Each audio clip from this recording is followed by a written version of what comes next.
And let the record reflect Mary Leland, Sarah Kirby Gonzalez, Alicia Cruz, and myself are in attendance, and I believe Katie Villegas will be joining us shortly. Items discussed in closed session. Item number 1, information was received and direction was given. And communications and celebrations, Superintendent Gilland.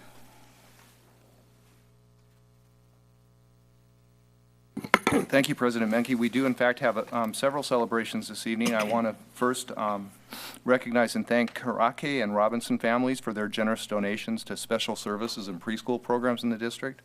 The Karake family has donated Tough Kid tablets. These are leapfrog tablets that are good for preschoolers, and they're durable, and that's good for us. But this is an opportunity for students to become acclimated to texting and keyboard work. Also, we want to thank the Robinsons for donating 10 iPads to our preschool program classrooms. This will help with instruction and assessment tied to IEPs for special ed students. Great skill builders, and appreciate the tools very much. Secondly, I'd like to recognize and thank Osterman Incorporated for their generous donation of $400 to Southport Elementary School. This is for 4th grade field trips. The 4th graders will be going to Coloma County, Gold Country. They get a pan for gold and do a lot of great activities in the outdoors, so it's a wonderful opportunity for our kids to enjoy Gold Country. Thank you. Okay, thank you. Student Association report, student board member that got in just under the gun. Hello. Oh gosh, I'm out of breath. Okay. Currently our junior class is making huge final preparations for our prom, and we'll be conducting their prom fashion show tomorrow during both lunches, and this event will show our students what is appropriate and inappropriate to wear to this year's prom by using leadership students as models, which is always kind of funny, to display the clothing that is okay and not okay to wear. Seniors are also making final preparations on our senior grad night trip to Disneyland, which is approaching quickly. And I forgot to add, but we also had our 4.0 assembly last week, so a lot of students have really great grades right now, so it's terrific. And they're all awarded for that. Last week, we introduced our students to their very first Battle of the Sexes rally in Spirit Week, and to some of our administrators or other members of the community, this event as a whole was extremely appalling to them.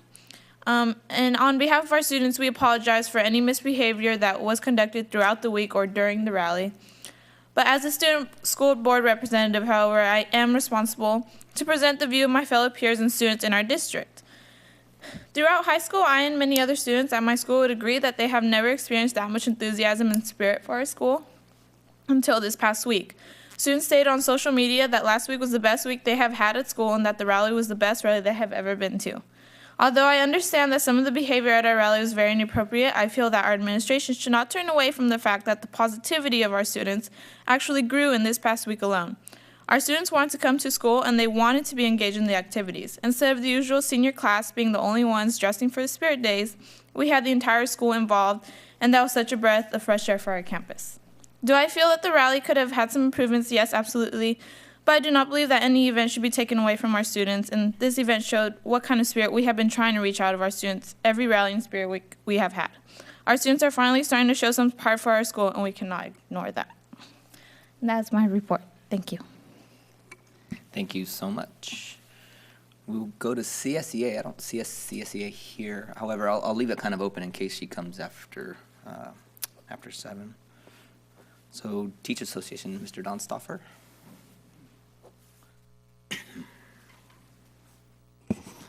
Good evening. I'm happy to report that teachers, by a vote of 299 to 5, have ratified the contract. And so hopefully when you guys get it in a couple of weeks, we'll have similar good news. And that's basically all I have today.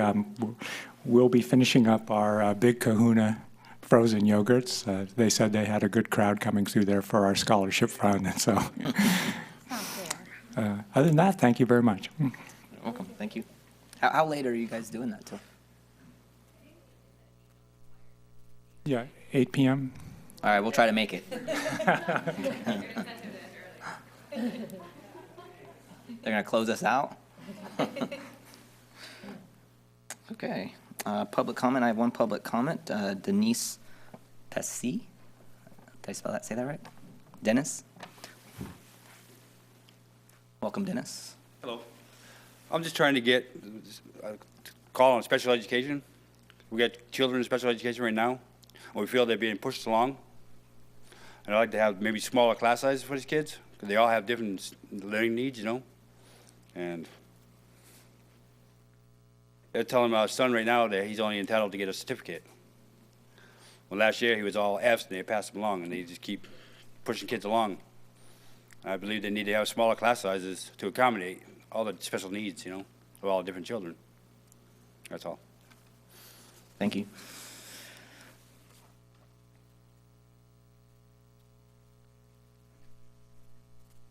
Just so you know, we don't, the board doesn't typically respond to a public comment, but I'm sure the staff has heard your comments and we'll look into that. So, thank you. Board and superintendent comments and committee updates. I'll start with Superintendent Gillen.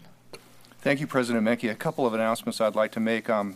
We're kind of coming up on celebration portion of our year, and it's very fitting. We talked about employees of the year and staff of the year this evening. I also want to remind the board that we participated in the Pupil Choice Award through NextEd. Last year, our teacher, Sadiqa Yosefi from River City High School, was in fact the STEM Teacher of the Year for the local region, and we're in the process now of recognizing teachers and other support staff through that process. So there'll be more information. There'll be a celebration in April for that. We were talking earlier about opportunities to recognize our wonderful employees, so that'll be one of them. I wanted to also point out that Carrie Pena recently with Food Services has been invited to participate in a seminar at Sacramento Convention Center. It's an annual convention. Cultivating Foodies and Farmers is the name of the program, and she'll be presenting on our behalf on March 29th. That's a Saturday at the Convention Center. I'll get more information to you, but we're very proud of her for her recognition and how she's putting us on the map, if you will.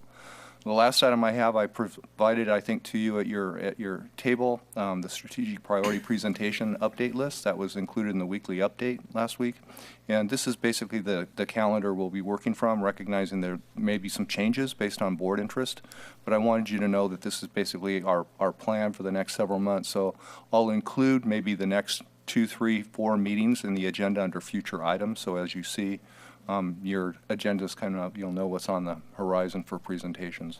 Again, I made mention in the weekly update that there are a couple meetings that Board Member Leland will be away, so I thought the board may have some interest in making some changes. If there is interest, we can talk about that at this time. Thank you.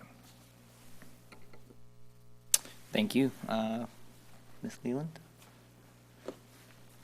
Well, do you want me to respond to the meetings that I won't be here and whether we might be able to rearrange? I don't expect the board to do that every time, but I am concerned about the April 24th meeting and the CIP, the presentation on the proposed plan for the bond measure.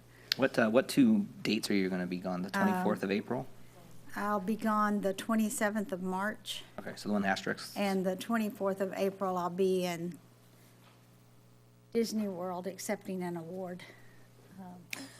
From Mickey Mouse? Yes. Okay. Actually, it's a Distinguished Administrator Award. Excellent. Through our college, so. Yeah, the superintendent and I discussed if there was someone in particular that you wanted to see, we can rearrange some that you'd want to be there for. Okay, I just thought, you might want a full board discussion or me to explain. Sure, But it's sure. work-related, and I wouldn't miss if it wasn't, Right.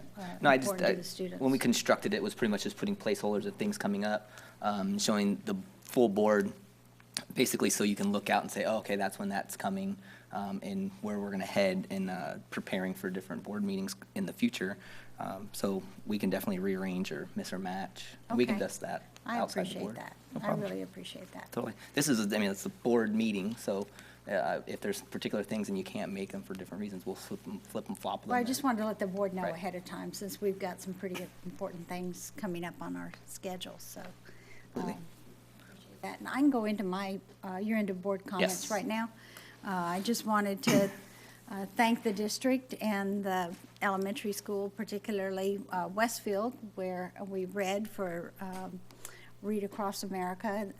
Got to read a Dr. Seuss book, and it was the most fun I've had being on the board in a long time, getting to read The Cat in the Hat again, and just being with the kindergarten children. It was a fun day. It was a dreary day outside, so it was an appropriate book to read. And I want to say thank you to board member Kirby Gonzalez for bringing snacks for my class too. That made a difference in them wanting to pay attention, I think. So thank you. Really appreciate it. And I'm just looking forward to all the many events that we have coming up to celebrate both our excellence in our staff and teaching, and eventually our students when we culminate this spring with graduation. So I know everybody's working hard toward that. So thank you. Thank you. Ms. Kirby Gonzalez.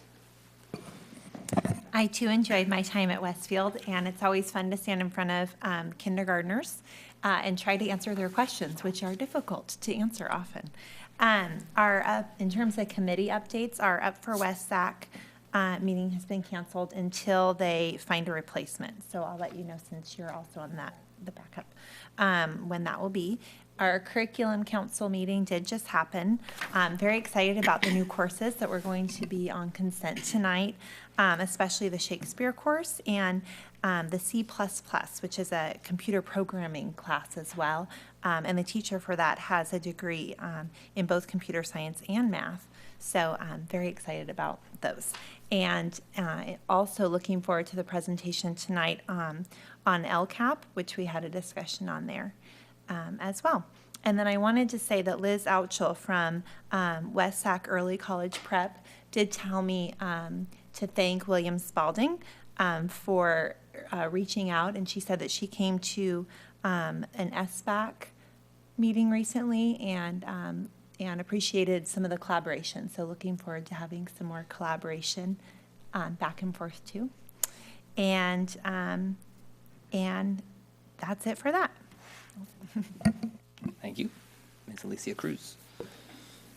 And I guess it's called Read Across America for a reason. And because we have board members, I participated at Riverbank and got to read to some second and first graders. And they didn't give me Dr. Seuss. They gave me some hard books for some first and second graders.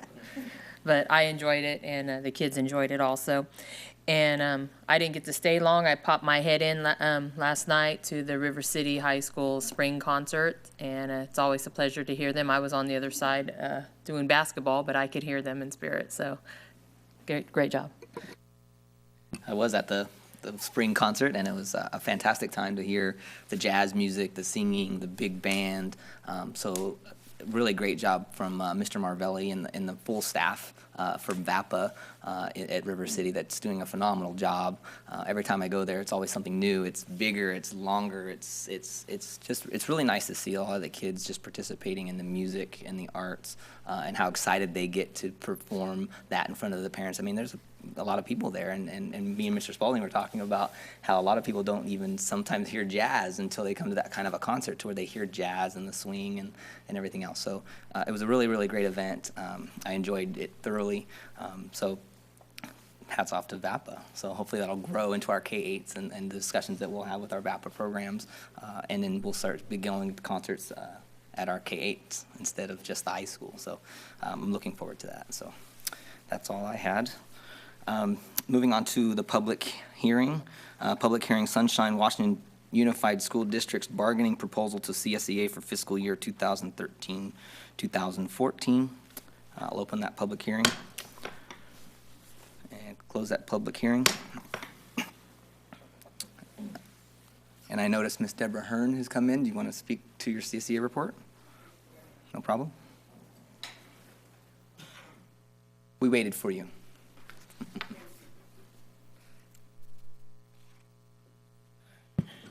Good evening, and thank you for giving me the opportunity to speak. First of all, I would like to thank the superintendent and the board for thinking of CSEA in the difference of salary increase that has happened. And I just want to let you know that CSEA is very appreciative, and we thank the board and the superintendent for thinking of us. I also like to mention that in May, we did the ACE program, where the board and the HR and the superintendent worked side to side by classified employees. That's coming up in May, and I'll be giving you the dates on it. And I just wanted to share it with you tonight so you can keep it in mind and know that it's coming up, and hopefully you'll be able to reserve the time out. I thought it was really good last year, and I'm hoping that we can do it again. And once again, I want to thank the board and the superintendent. We're very appreciative. Thank you very much. Thank you. That moves us back down to information discussion items. Number 1, local control accountability plan. The 8 state priorities and the summation of input received through community meetings. This is on our priority list is plan and implement LCAP. So I'll pass this over to, I'm guessing, William Spalding.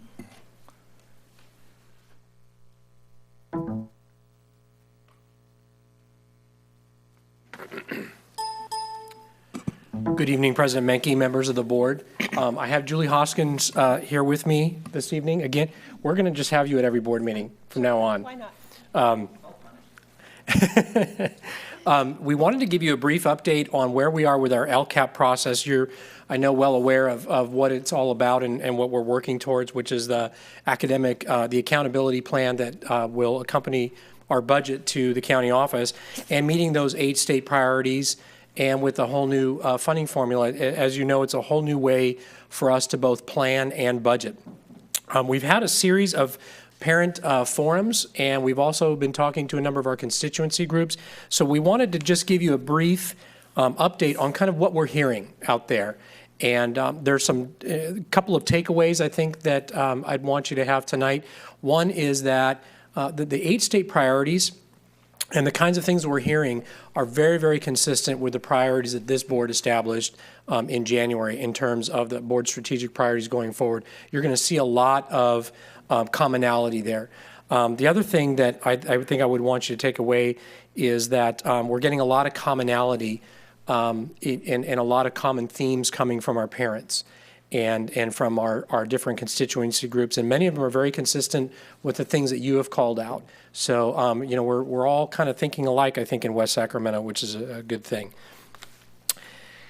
So I will go, can you go ahead and bring this up really quick? And Julie and I are going to share this. I'm just going to go ahead and get started. This just kind of gives you an outline of where we are today and what we've done, the different groups that we've met with. We've had 4 parent forums. We've also worked with our DLAC, which is our District English Learner Advisory Committee. We have some additional forums that are coming up. We're having a staff forum at River City High School, and we are also developing an online survey so that people can take. So we're really trying to get as many voices into this as we can. I was going to hand this off to. I'm going to exit quickly and give this to Julie to talk a little more about those 8 state priorities, then I'll be back. So just as a reminder, you know, we talk a lot about the 8 state priorities, and this is what they look like. They focus around 3 major areas. One is engagement, so you see student engagement as well as parental involvement and the school climate and how that supports students being engaged in school.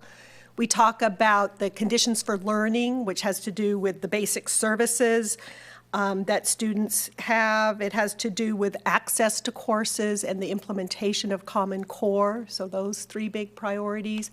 And then we also talk about pupil outcomes, and so that's our student achievement and the other student outcomes that we look for as far as college and career readiness for our kids.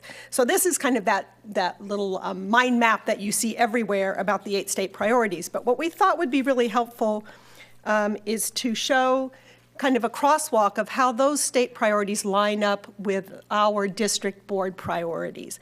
So we put together this chart that you can see listed on the left has our district strategic priorities that you've established for 2014 and kind of how those connect with the 8 state priorities.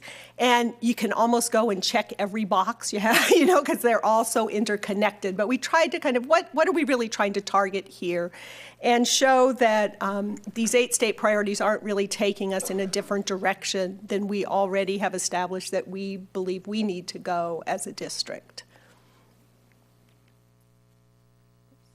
think you're stepping in, right? So I won't rattle all these off to you. You have some copies already in front of you. There's the copy of the actual PowerPoint with the graphic, but we also provided you with a copy of a number of these themes that have been compiled. Julie's done a terrific job of taking all these compiled chart papers that we've had, where we've got into 3 different groups with each one of these forums. We get into a conditions of learning group, a pupil outcomes group, and an engagement group. And that's why you'll see here that because the way the state is organized, they have those 3 larger areas, and then the 8 state priorities fall under it. It's not that we're not numbering in an order, it's just that 1, 2, and 7 are conditions of learning. But we get into these 3 groups, and then we talk about what are your concerns in these areas as parents, and then what are the suggestions, what are the kinds of things that you would want to see happen. And so, like I said, there are a lot of these themes that have come forward, and like I said, I won't read them all to you, but some things that are real interesting. Technology comes up again and again. Common core materials come up again and again. Career, tech ed, visual and performing arts. So there's a wisdom to what you've established as your priorities, because this is what our community wants as well. A lot of folks are talking about the need for greater opportunities for after-school program tutorials, really that we're able to help our kids through these rigorous academic programs. A lot of interest also in parent tutorials and parent support. If you've opened up a math book lately, you know that it's pretty rigorous stuff. And so a lot of parents have come forward and said, please help us so that we can help our kids. And a lot of interest also in better, more technological communications with parents, ways of reaching out, more outreach that we can do with parents, and then more outreach services to keep kids in school, and a variety of other kinds of things. But I think, I don't know that anyone could look across these and argue with any of these things, and so it'll become our job to craft a plan and to craft a budget and programs and services that would try to get to these requests and these desires that our community has, and the priorities that you've established. We're using Wordle. Have you ever seen Wordle? Wordle's kind of fun. And if you are a person who spends any time on Twitter, a lot of times what they do is they compile words that are coming through on Twitter, and then you kind of type them in, and then the words that are showing up again and again get bigger and bigger in your Wordle. So this is the Wordle of conditions of learning, and it kind of gives you a sense, it's not totally scientific, but it kind of gives you a sense of how many times certain words are coming up. We had a little bit of a glitch with the Wordle that we weren't always to get our 2 words together. So when it says common, and then it says core, they're talking Common Core. But you'll see students came up big, because there's a lot of conversation about students in our talks. Technology, courses, training for both teachers and parents. So it kind of gives you an idea. It's a nice visual of what the conversation really looks like and what's on people's minds. Then we gave you one on pupil outcomes. Again, students came up a lot. Concerns for English, for students who are learning English learners, support. Again, you see parents coming up, rigor. So lots of concerns that we maintain rigorous standards, that we continue to challenge our kids and give them the best possible opportunities and chances to be successful in the future. And then there's the engagement Wordle, and you see that social activities, homework, parents, support, help, communication. I think that's where it picked up the lowercase and the uppercase. It's not that smart. But you can kind of get a sense. I just encourage you at some point to kind of take a look at this and just see what the content is, what's out there, what the buzz is in the community. And then finally, we wanted to bring you kind of the revised timeline. Again, I'm not going to read it to you, go through it, but you can kind of see where we are here in March, that we've conducted a number of our staff forums. We're building our committee made up of parents and others to kind of guide our work, that we're working on our survey. And then the other thing I also want to call out in the blue quotation marks, or the caption marks, is that there are a number of items that we're bringing to you as part of updates to you on your strategic priorities that are very consistent with the work that we're doing in LCAP and what parents have and community has called out as important things. So it's almost, the timing it's almost kind of coincidental, but it's almost perfect timing if you look at it, that There's a real interest, for example, in expanding visual and performing arts as we have these conversations with parents. And we will be bringing you a VAPA update in April. And safe schools is always, something that people want to make sure that are out, and anti-bullying efforts and all the things we do to make safe, secure learning environments. There's a report for you in April on those kinds of things. So even though there's LCAP and there are all these other things, they're very integrated, and we'll be bringing things to you through the spring, as well as developing this LCAP plan for you to be approved in June. Did you have anything else, Julie, you want to add? No? Any questions? Thank you so much for that.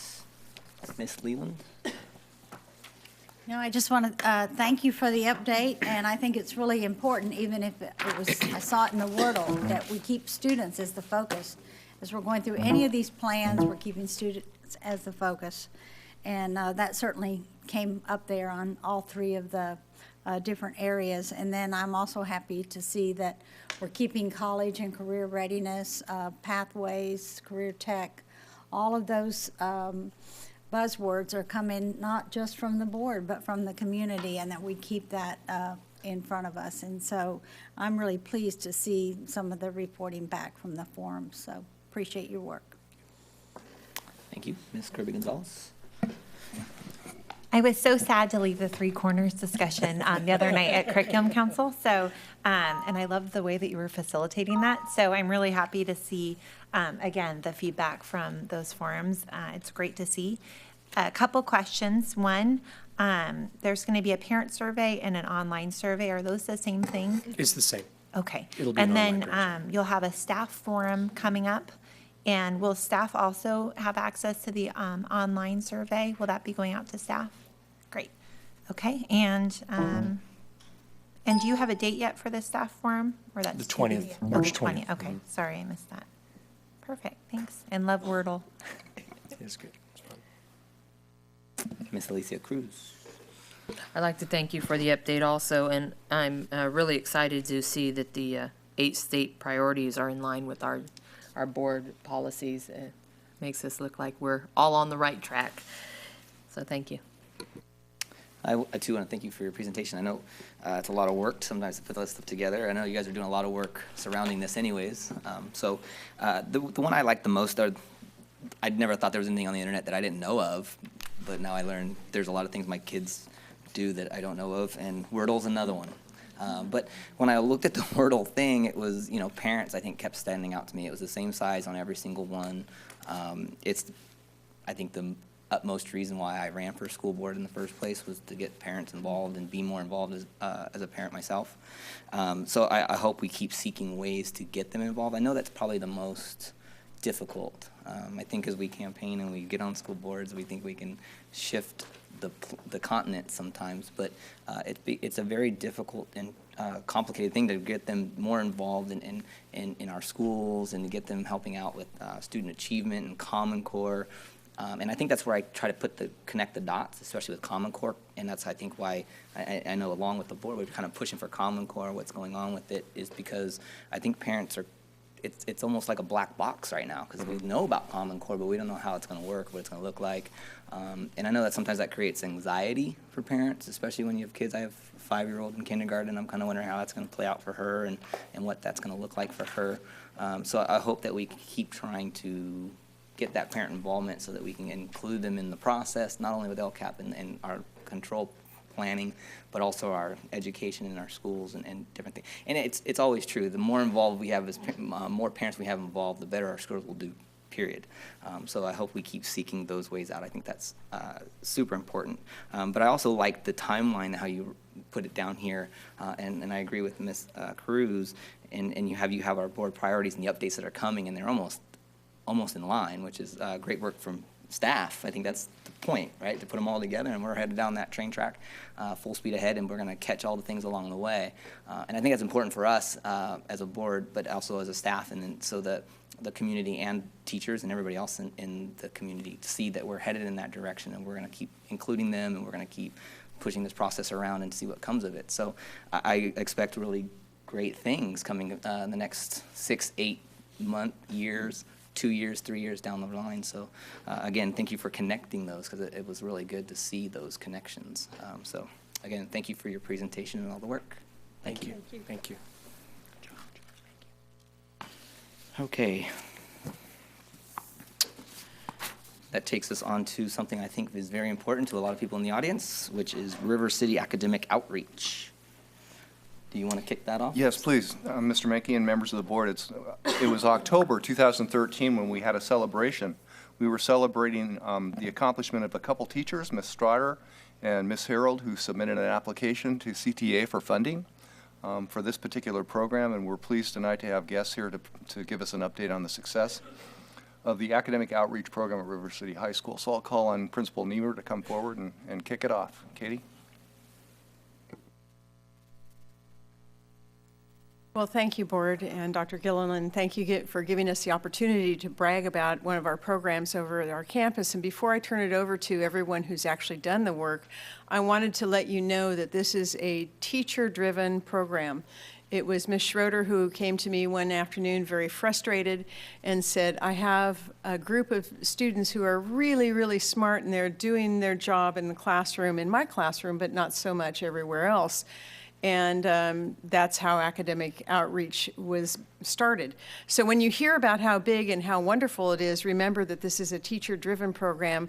It's one of the most successful programs I've ever seen. If I could can it and duplicate it everywhere, I certainly would, because I have seen the improvement academically through the statistics and whatnot, but I also see students who normally aren't happy to be at school all of a sudden coming up and saying, hey, Mrs. Niemer, I'm here today, and guess what? I'm actually doing good.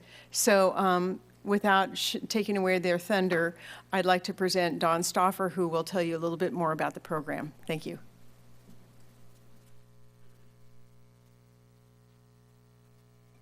Hello again.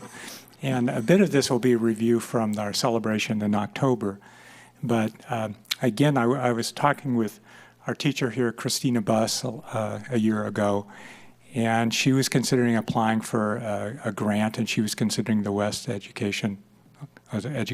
Sacramento Educational Group. And I know that they have provided a number of grants for our teachers, and it's been very nice support that we received from them.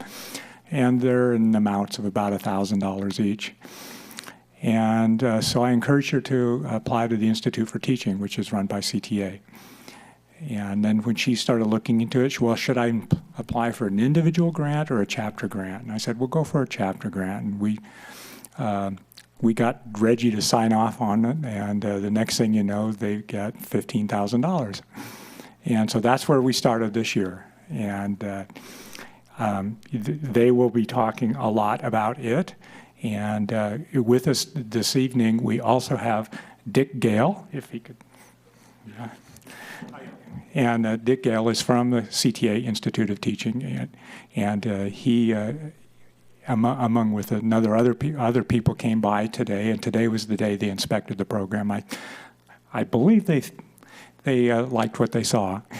And so he's here accompanying us for the presentation tonight. And with that, I think we'll introduce the teachers. So we have the two primary teachers in the program, and that's Christina Buss and Marlena Schroeder. And also a teacher who's going to be part of the analysis, a very important part of analysis, our AP statistics teacher, James Colligan. So if they can come up, and I'll hand it over to them. Thank you, everyone. Thanks, Dawn and Katie, for the introduction. I'm Christina, and it's Marlena and James Buss Schroeder Colligan. We have general data for you, and we have a short presentation. More importantly, we have some of our awesome students here who are going to come talk about the reasons they both hate and also like academic outreach, hopefully. We haven't coached them, so we'll see what happens. Could we go through the PowerPoint? Okay, and we can go, I don't have, am I supposed, oh, wait. Is this what I do?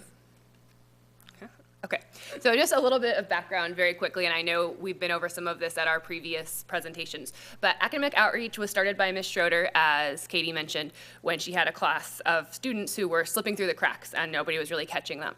There's a lot of reasons for that. A few of the main ones were some of these students don't have parents with time, energy, skill sets at home who can invest that much attention in their students, or who maybe want to but don't know how to. So we give them a place to work. It's Wednesdays and Thursdays, 90 minutes both days. There's a late bus to take students home. And what we provide overall is academic, social, emotional, physical support. There's a safe work environment. Peer tutors have been a big update this year. Computer and printer access for students. I threw in there that some of us provide snacks and school supplies, which makes a big difference. And just, we are someone who holds them accountable for grades. Our initial query last year generated over 350 names of 9th through 12th graders, or actually I guess that was 2 years ago. 373 students who had less than a 1.5 GPA. Did you want to talk at all? Marlena's voice is a little weird today. So again, this is kind of a review. There are a lot of students with 0.0 GPAs. We started off in fall with 2 unpaid teachers who were like, all right, let's try something and see what happens. We tried to get 373 students to come to our rooms after school one day, which was interesting. And it progressed from there. By the end of spring, we got support from our administration. We had 5 paid teachers and 1 day of late busing to support the students getting home. So most of our students who need this program are the ones who live farthest from campus. Fall of this year, we started with 11 paid teachers, 2 days per week of academic outreach, so now it's both Wednesdays and Thursdays, and 4 days per week of late busing is the newer addition. And I kind of added this in today, but spring 2014 now, we have a lot of students who are not on our official list who come voluntarily because they know they need to work on something. They bring their friends. We also have gotten a really good group of peer mentors involved, which is a great addition. We wrote our 3-year update on WASC this year, and academic outreach was listed as a Band-Aid for every problem at school, which I think is something we need to address and work on so we can refocus our goals, but it also shows how important and integral the program has become to all of River City and all of our programs. Short-term goals, just improve student grades. Hopefully that will lead to attendance and behavior, which we're already seeing. Long-term goals give students all the tools they need to be successful, college, career. A lot of them, we try to lure them in with sports, make grades, play sports. It helps. And this is one I did, James, hopefully I did. I know, I did a little bit of math. But I was curious what our overall trend has been. So I ran a query this morning of, from January of last year when we started collecting data, students with under a 1.5 GPA. And there's an interesting trend that is largely linked to progress reports versus real report cards, which is funny. But overall, the percentages of students with that GPA has gone down. And I can't vouch for those numbers 100%, but that was my very quick estimate. So I just thought that was telling that even though there's been some fluctuation, we were all up at almost 20%, and now we're closer to 15%. Which is, I think, statistically significant, but I'll let him do, the rest of it. This is my favorite quote from a student. I'm not going to read all of it because I want to let James talk, but he wrote up, it was for his it was for his video production class. He wrote up a story proposal as extra credit, and he didn't know what to write about, so we told him to do it about academic outreach. And he wrote up about this horrible after-school program he had to be part of and how it was awful and it was the worst thing he'd ever been a part of. And he even interviewed other students who agreed it's a total waste of time and everyone hates it. I strongly agree with him. Another student attending the program said he don't like it either. I've got better things to do. I somewhat agree with him. In conclusion, I really hope I raise my grades and get out of this program. So he told us for sure. And I think I'm going to let you pick up from here. Sure. So these are the slides that I made, just to sort of briefly summarize the skeleton of the program. If you can speak so the people at home can hear you. Hello. Oh, this is weird. So we started out with 365 students enrolled. It's Wednesday and or Thursday, and they managed to have every teacher have 30 to 40 students. So it dropped down from these 2 poor ladies having 125 kids in their rooms each to a reasonable class size. They've also really amped up the peer tutors, which is really awesome. I made an access database at the beginning of this school year. It started out much bigger because I was mostly interested in getting as much data as possible because that's my thing. But they also have like 30 or 40 of not the most well-behaved kids coming into their room after school, so entering in a bunch of data every day turned out to be pretty inconvenient. So I slimmed it down. It's just, did the kids show up in all of their classes, what's going on with their absences, just as just a number, tardies, and missing assignments, and then finally their grade percentage for each of their 4 classes. Remember, well, you guys know, block schedule, 4 periods. So these are basically the results. I'm going to give graphs and details on the next slides. There was a positive correlation in terms of attendance and academic outreach with grades in period 1, 2, and 3. So for the next 7 slides, I'm going to talk to you like you're one of my high school students, and I'm going to assume you don't know any stats, and if you do, then I apologize in advance. Positive correlation means that the more they went to academic outreach, their grades in period 1, 2, and 3 followed suit. So if they showed up, their grades went up, and if they didn't show up, then their grades did not go up, which is a good thing. In terms of grades going up.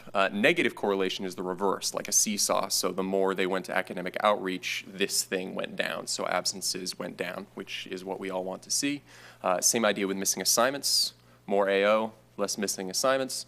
It had absolutely no statistical effect on tardies. So we're not affecting tardies at all. They still show up to class late. And then we had really bad data for period 4 grades. So if you notice that that's missing, it's because many of these students don't have a period 4. And I didn't tell the AO mentors, the teachers, what to type in for period 4. So some put in that their percentage was 0, and some put in no, and some put in NA, and I couldn't deal with it, so I threw it all out. So this is absences. That is a scatter plot, and each of those dots represents a student. On the bottom, there's numbers of days at academic outreach. The columns represent 0 all the way through to a maximum of 11. Good job, that guy. And then there's a whole bunch of numbers at the top there, and I don't need to tell you what all of them mean. The big ones that are important is in the bottom right there, next to the letter P. That p-value, it represents the probability that what you're seeing is just random nonsense and has nothing interesting going on at all. So the fact that it's very, very small, that pointy thing means less than. That means that the p-value is less than 0.001. So the probability that what you're seeing is just random bump of nothingness is as close to 0 as we get in statistics. So that means something interesting is going on. And then the other 2 numbers that are interesting are at the top. There's a slope and an intercept. I'm going to leave the microphone.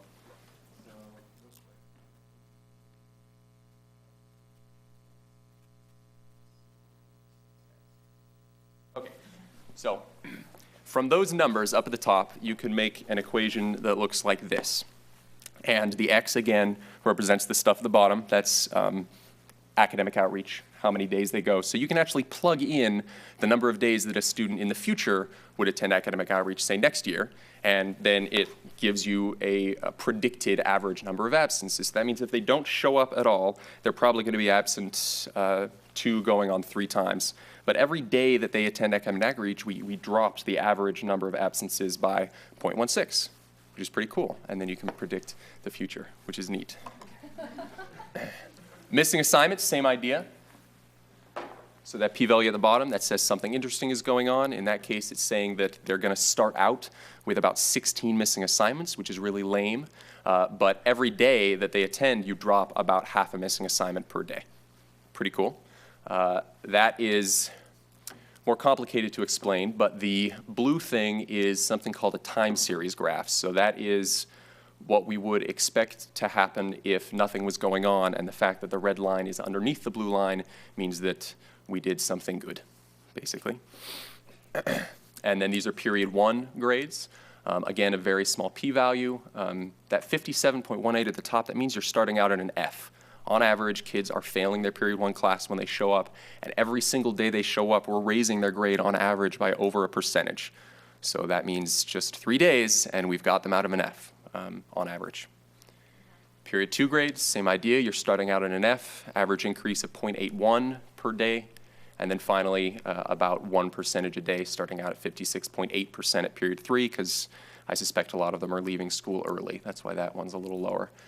As you can see, the scatter plots are all over the place. It looks, my kids would call that dot vomit. I think that, honestly, with more data, you're just going to get a stronger and stronger relationship there. So I'm hoping that as we keep doing this year after year, we end up with more and more numbers to play with, suggesting that what we're doing is a good thing, basically. Are there any questions about those numbers? I don't know why people don't think math is cool. Math is cool, isn't that great? Yeah, this is called regression. You can basically predict the future with it. Okay, yeah, so that's it. It's awesome. Very cool. But people always try to cut us off. I try to explain numbers and they say, stop. Oh, I know. Yeah, that's true. But yeah, it's cool. I've never heard the term dot vomit before. Yeah, that's probably quoted now. Oh, well. Now you'll remember. Do you guys have any further? Are you ready? Okay. Hello. Sorry, I have a hoarse voice. I'm a little sick, but I just wanted to say thank you to the board for the support. Thank you to Christina for supporting my crazy idea and James for doing the statistics because I was strong in math at one point and then calculus happened. So I'm science. I want to say thank you to Katie Niemer as principal. I just walked in a room one day and said, hey, please can we help these students? And she said, absolutely. Anything that I needed, I can ask her. And I really appreciate that relationship. And of course to Dawn and to Dick for making the trip all the way over here just to kind of see how the program works after school. So I appreciate that. With that being said, I'd like to introduce Frances Harrell. She was with me. She was there the first day, my one and only peer mentor, and now she's a senior. I don't know what I'm going to do. And I just want her to speak on what happens there. Thanks. Hi, guys. Obviously, from the beginning, I always supported Ms. Schroeder in this program. And every day would tell her how crazy she is because I would watch these kids come in here, F this, F that, I don't want to be here. I don't know why you're wasting your time with me. And she never gave up once on them. And for a teacher to spend so much time on every day of the week, not just Monday through Friday, but Monday through Sunday. There every day until 6, 7 o'clock at night. All her time, everything is for us. And to have a teacher to care that much means so much to me. And when other teachers started seeing Ms. Schroeder doing all that, they started jumping along with her. Not the whole weekend thing, because she, that's Ms. Schroeder's thing, but they started supporting. And for me, I'm a big sports person, and to watch our athletes be able to make the grades and not have to worry about it and be okay with what they're doing now, then that's huge. Our coaches don't have to worry about, are you going to make grades? Or should I even let you on the team because you don't care for your grades? Because our thing is huge at our school. They're student athletes. Student comes first.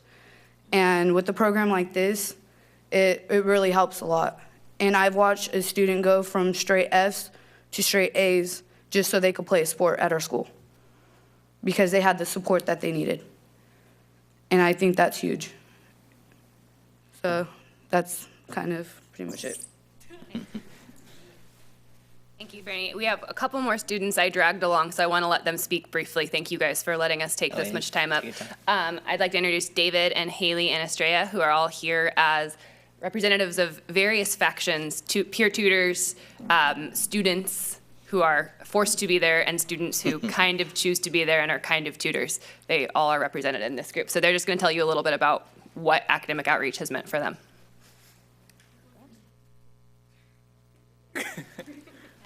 Hello. Hello. Sorry, a little nervous. I actually go to academic outreach. I used to not be able to have, let's say, okay grades. Passing grades. I used to be at least a 2.0, maybe even 2.5 if I can manage that long.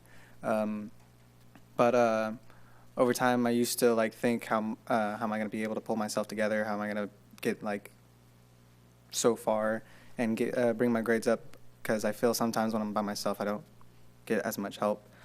But over time, out of nowhere, I get a note, oh, you're getting pulled into academic outreach. So After that, I started to pay more attention in the class, and eventually my grades came up a lot higher. I have 3 A's and 1 B, and I actually feel a lot more confident once I first started, and I feel a lot more focused in class.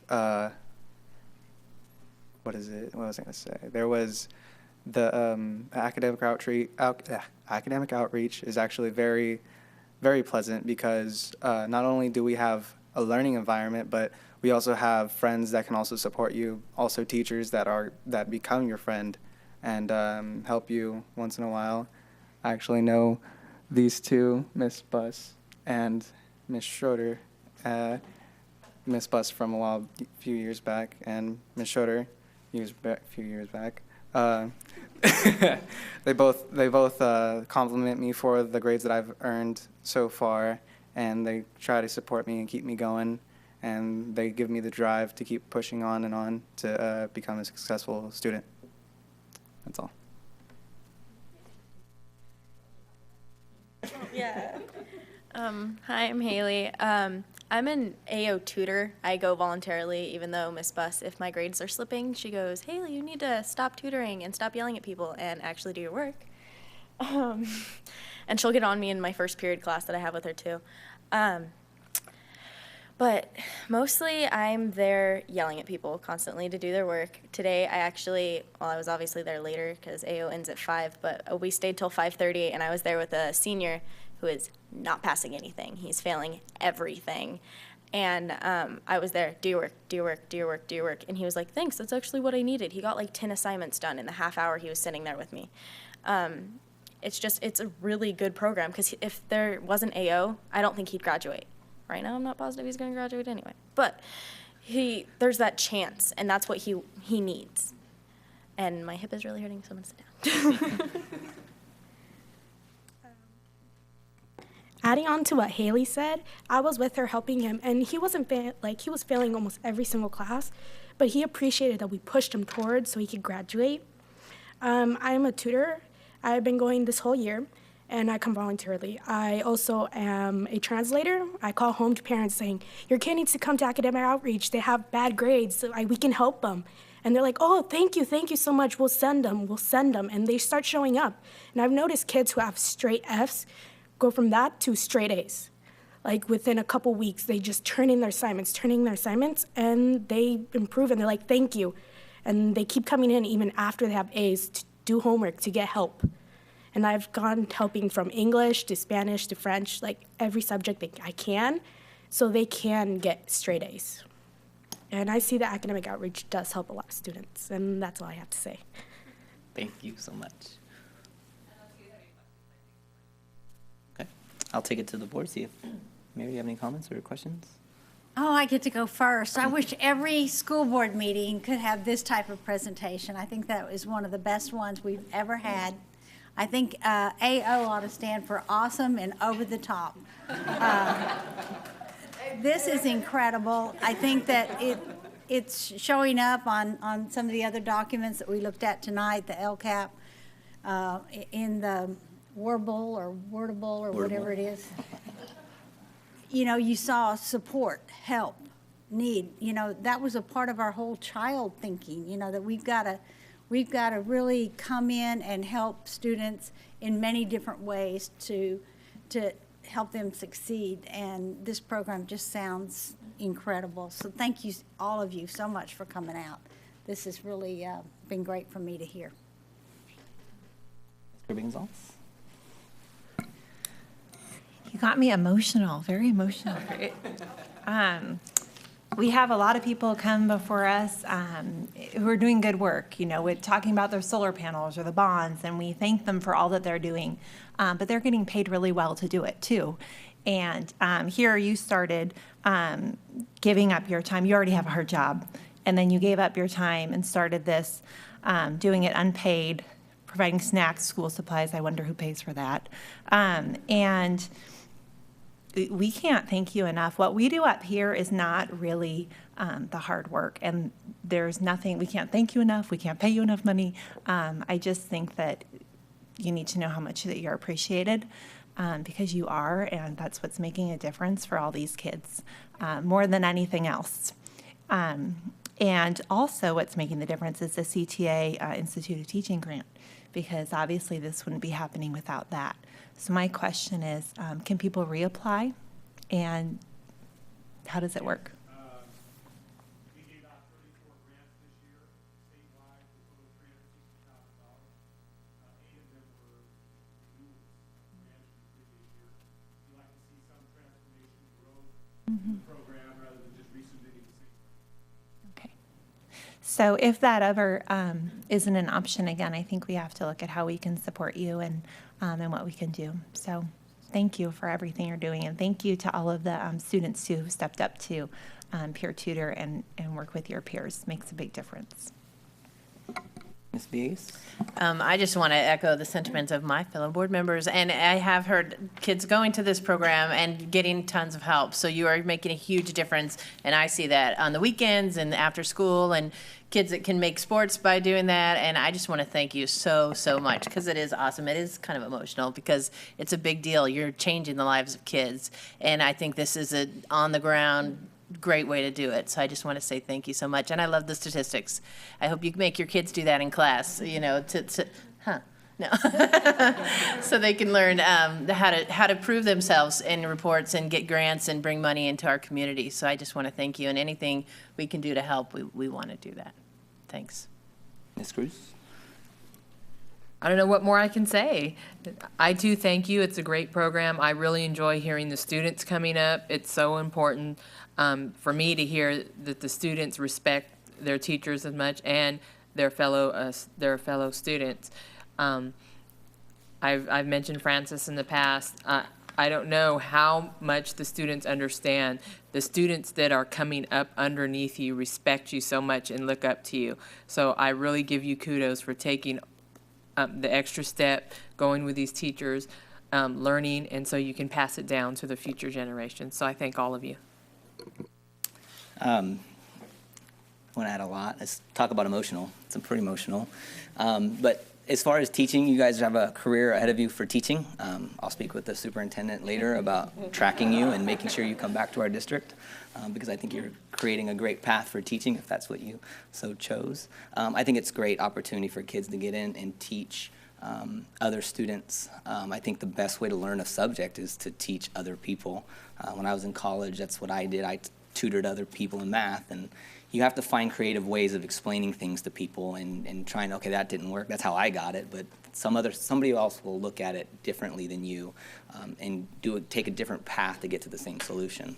So you learn so much more when you are teaching somebody. So I hope you guys look at that as a career path. You also spoke about the sports, and I'll agree with you. I think wholeheartedly you're a student athlete, not an athlete student. And I've seen it even in basketball, where year after year, kids weren't making grades to continue their season in basketball. And I think the past year, there was no child in danger of being cut from the team or being asked to step down. And that's a great thing for students to stay on the teams, and it's a good motivation.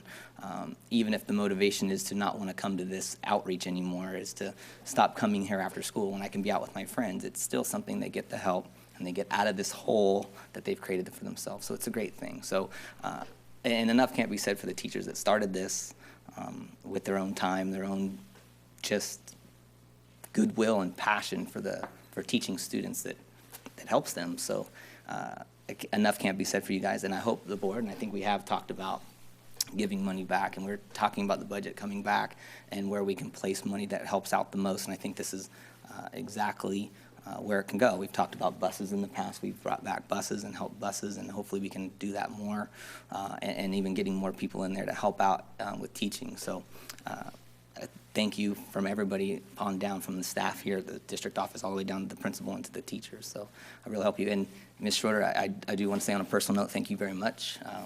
I talked to Renee until I'm blue in the face about college. He comes home and goes, nope, Ms. Schroeder said. And that was it. So you need to talk to him a little bit more if you can. But that's the power, I think, that you hold with students that's very powerful, that they come to you and they look to you for help. And I think it definitely reached to him. So thank you.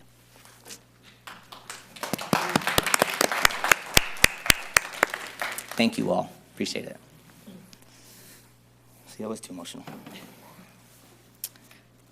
Okay, on to action. We're doing number 1, adopt resolution 1314-17 in support of High School Voter Week, April 21st through May 2nd, 2014. And Vice President Cruz is going to read. Unless you have words, Superintendent? I think Cruz wants to. This is in support of Ed Code 49040, and it calls for the support of the board to recognize High School Voters Week. There's a couple periods in the year before elections that we encourage this for our civic responsibility. The Washington Unified School District Resolution 1314-17 in support of High School Voter Weeks, April 21st to May 2nd, 2014. Whereas Education Code 49040 lists the last 2 full weeks in April and in September as High School Voter Weeks, and it is supported by the Student Voter Registration Act of 2003. And whereas it is vital that communities in West Sacramento, including 18 to 24-year-olds, immigrants, seniors, and low-income populations, and those who are traditionally underrepresented be represented at the polls. And whereas in the coming months, the High School Voter Weeks, through traditional and non-traditional methods, focus on increasing voter registration and voter turnout, and work to educate communities on the importance of voting.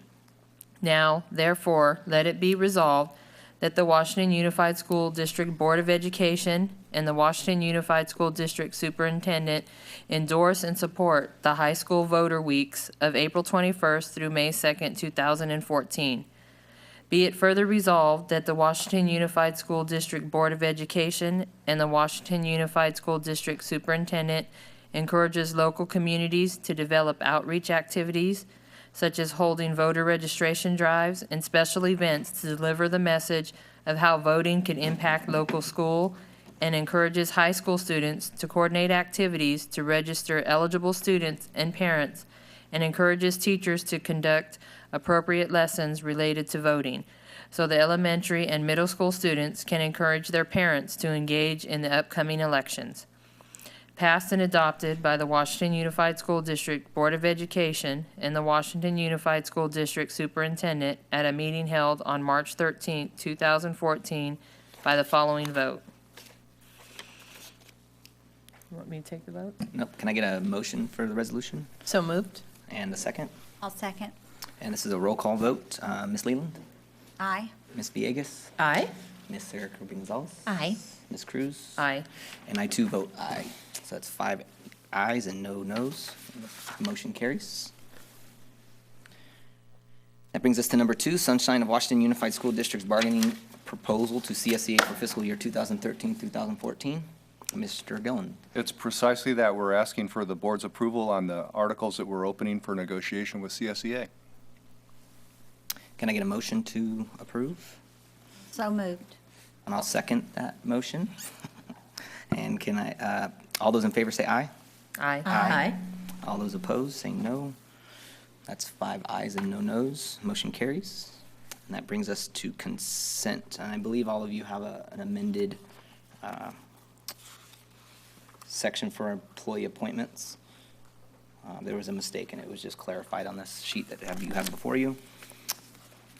Whoa, I don't. Should be right in front of you.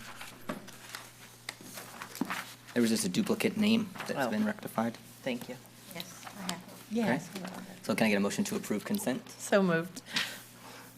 Can I get a second? I'll second. All those in favor say aye. Aye. Aye. All those opposed say no. 5 ayes, no noes. That brings us to future agenda items. We talked about that item, and so I think it's Superintendent Gillen. I think you could speak to this, or it's a date. It's been. Is there a date on there? Oh, see. Yeah. I can't even read my own stuff in front of me. So that's coming up next meeting. Any other agenda items that would support our priorities? I have one, and I was just looking over the priority presentation list, so I don't think that it's already listed on here. But I really appreciated the presentation that we had recently on the Common Core by Ms. Campbell and Mr. Spalding. And I thought it was a great presentation on the Smarter Balance Assessment. And I'm wondering if we could have a presentation on what it's going to look like different in the classroom. So how does Common Core affect the day-to-day workings of a classroom specifically? So if we were to go on a tour, what might we see that looks different than what we saw before? So Common Core in the classroom presentation? Yeah. Okay. I think that'll be good. I think it'll be fun to see. Hopefully we can get some kind of presentation based on computers and stuff they'll see and do and all kinds of stuff. Okay, on to adjournment. Do we have a motion to I'll adjourn? move to adjourn. Can I get a second? Second. All those in favor say aye. Aye. Aye. Aye. So 5 ayes and no nos, and we are adjourned. Thank you.